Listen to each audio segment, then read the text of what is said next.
These are 7 levels of insane sports moments, and every level gets crazier than the last. Level 1 is weird. In 1983, the Kansas City Royals were facing the New York Yankees in a tight game. Late in the game, George Brett comes up to the plate and absolutely crushes a pitch into the stands. It looks like a huge go-ahead home run. Royals players are celebrating. The Yankees look stunned. But then everything stops. Yankees manager Billy Martin walks out to the umpires and starts arguing, not about the swing, not about the call, about the bat. He claims Brett used too much pine tar, more than the rules allow. The umpires take the bat, measure it, and after a long discussion, they make a shocking decision. They call Brett out. The home run is erased, and that's when it happens. George Brett explodes out of the dugout, completely furious, screaming, charging toward the umpires, teammates trying to hold him back. One of the most emotional meltdowns baseball has ever seen. Level 2 is controversy. 2003 NLCS Chicago Cubs versus Florida Marlins.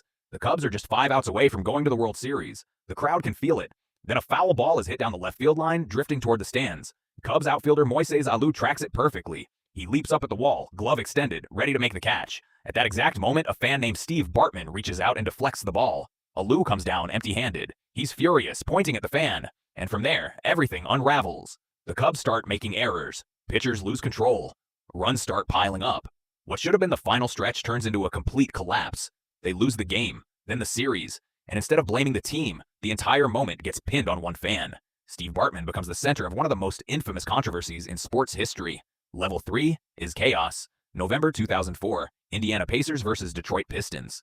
The game is basically over, but tensions are boiling. A hard foul turns into a confrontation.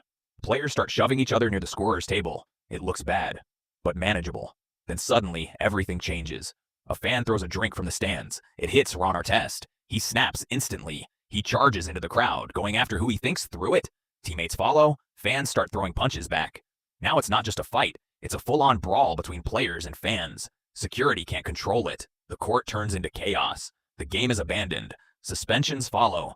Careers are affected. And it becomes known forever as the malice at the palace. Level 4 is unbelievable. New York Jets versus New England Patriots. The Jets are struggling, trying anything to get momentum. Mark Sanchez takes a snap and starts running up the middle. It looks like a simple play, but in a split second, everything goes wrong. He doesn't see his own offensive lineman right in front of him. He runs straight into his teammate's backside, full speed. The collision knocks him backward. He loses the ball. It drops right onto the field.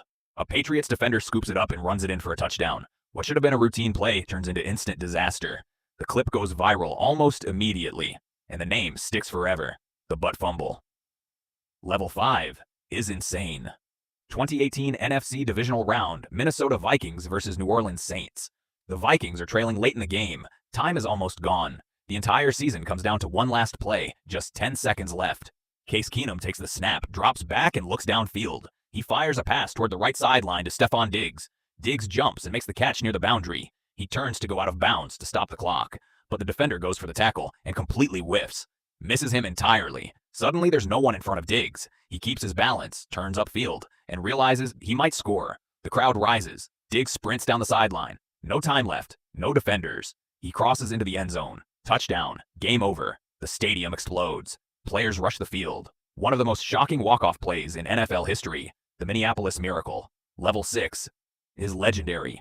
1997 NBA Finals. Chicago Bulls versus Utah Jazz. Game 5. Michael Jordan walks onto the court, but something is clearly wrong.